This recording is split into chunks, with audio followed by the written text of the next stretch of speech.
Bab 661. Menyegel bibir dengan ciuman.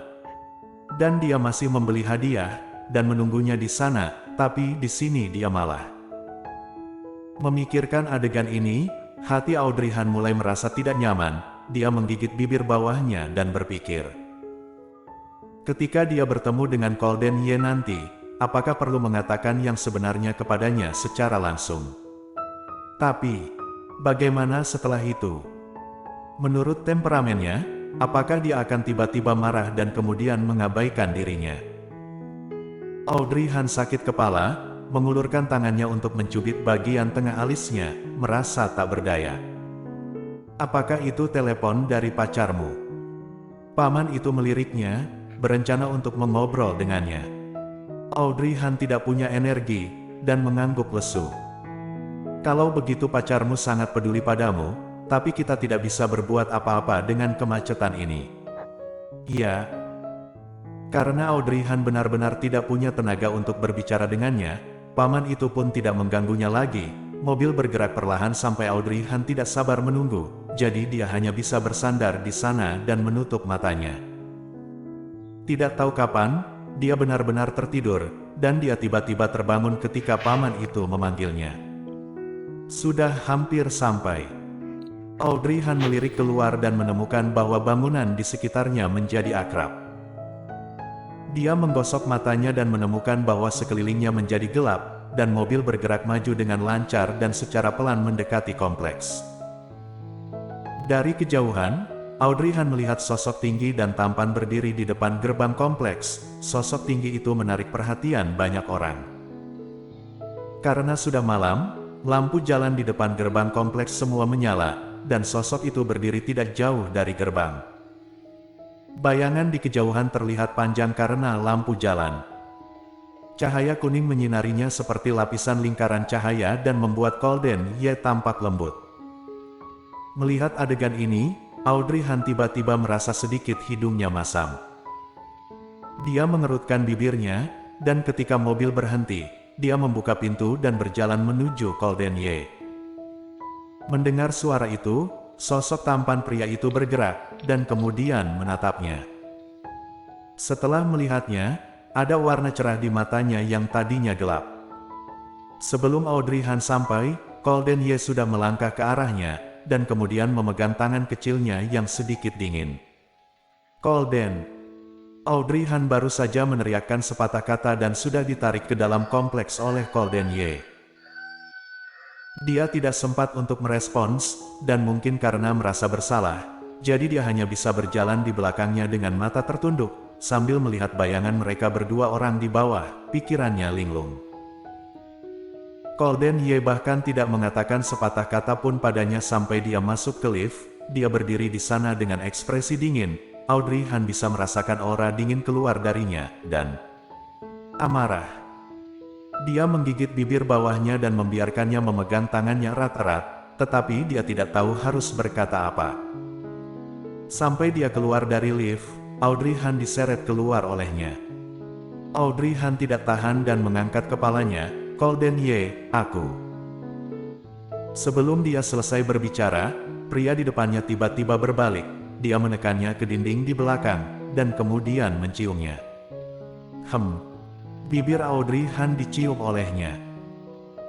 Ciuman Golden Ye jatuh tanpa ragu-ragu, bibirnya yang panas menciumnya lagi dan lagi. Sebuah tangan besar memeluk pinggangnya yang ramping, dan satu tangan menjepit dagunya, mencongkelnya bibir dan giginya. Audrey Han sadar dan mendorongnya sambil terisak. Masih mending kalau dia tidak bergerak. Begitu dia bergerak, seolah-olah dia menyentuh sesuatu dalam hati Golden Ye. Dia semakin menekan tubuhnya dengan kuat. Audrey Han merasa punggungnya tertekan, dan kaos tipisnya tidak bisa menahan perasaan dingin dari tembok. Rasa dingin di punggungnya benar-benar berbeda dari rasa panas di depannya. Ciuman pria itu begitu sengit dan ganas sehingga dia tidak punya tempat untuk bersembunyi. Setelah beberapa saat, dia perlahan mundur, dan menempelkan dahinya ke dia sambil terengah-engah. Nafas dan tatapannya dingin, seperti macan tutul yang ganas. Aku beri kamu kesempatan untuk mengaku, kemana kamu pergi. Bibir Audrey Han sedikit bengkak dan sakit karena ciumannya. Setelah dia menanyakan pertanyaan ini, dia tiba-tiba menurunkan matanya dengan perasaan bersalah. Sebenarnya, dia ingin mengaku padanya. Tapi begitu dia berbicara, dia langsung diseret ke atas dan kemudian dia ditekan di sini untuk dicium. Belum berbicara saja, dia sudah penuh dengan amarah. Jika dia benar-benar mengatakannya, apa dia akan membunuhnya?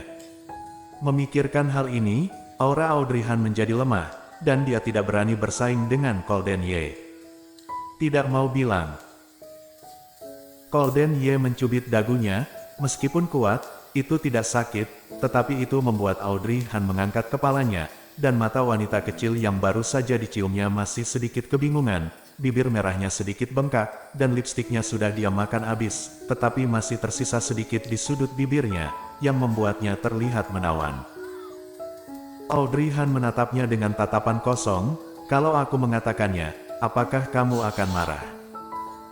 Golden Ye terdiam sejenak, dan suaranya menjadi serak. Tergantung situasinya. Tergantung situasinya. Artinya, masih ada kemungkinan untuk marah. Audrey Han menggertakkan gigi dan memohon dengan suara rendah, kecuali kamu berjanji untuk tidak marah, aku baru akan mengatakannya. Mendengar ini, Golden Ye menyipitkan matanya dengan berbahaya dan mengangkat alisnya pada orang di depannya. Mengancamku. Apakah kamu setuju? Golden Ye. Audrey Han jarang menatapnya dengan tatapan seperti ini, matanya masih terlihat bingung, sedangkan ekspresinya itu memohon dengan penuh hati-hati, seolah takut membuatnya marah. Ekspresi dan tatapan seperti itu. Tenggorokan Golden Ye berguling, dan suaranya menjadi lebih serak. Oke, aku berjanji padamu. Dia saja bisa memberikan nyawanya, jadi tidak ada lagi yang tidak bisa dia janjikan. Apakah kamu benar-benar setuju? Audrey Han tampak sedikit tidak bisa percaya, jadi dia mengkonfirmasi kepadanya lagi, kalau begitu kamu tidak boleh marah jika aku bilang, aku bertemu Davin Ye. Ketika dia mengatakan namanya, Audrey Han merasa bahwa orang-orang di depannya tiba-tiba mendingin. Dia buru-buru mengubah kata-katanya, kamu bilang kamu tidak akan marah, jangan ingkar janjimu. Mendengar kata-kata itu, Golden Ye pun hanya bisa menahan amarah di hatinya dan menatap orang di depannya, lalu, dia sepertinya sakit, aku memanggil ambulans dan membawanya ke rumah sakit. Mendengar sampai sini, Golden Ye malah tertawa ironis, jadi, kamu menemaninya ke rumah sakit. Audrey Han buru-buru menggelengkan kepalanya, aku tidak menemaninya, aku naik taksi sendiri. Lagi pula, dia jatuh di depanku, jadi aku tidak mungkin mengabaikannya, kan? Tapi aku bisa menjamin bahwa bahkan jika orang yang jatuh hari ini adalah pejalan kaki, aku tetap akan pergi ke rumah sakit untuk menjenguknya, belum lagi. Pada titik ini, dia ragu-ragu, Golden Ye menyipitkan matanya, belum lagi apa? Belum lagi aku mengenalnya, jika aku tidak melihatnya, maka tidak masuk akal kan? Kamu kan bukan siapa-siapanya, bahkan jika kamu tidak menjenguknya, dia tidak bisa melakukan apapun padamu. Tidak ada yang punya hak untuk mengatakanmu. Tapi, aku dengan jelas melihatnya jatuh di depanku, aku tidak bisa melakukannya, bisakah kamu mengerti aku? Bersambung.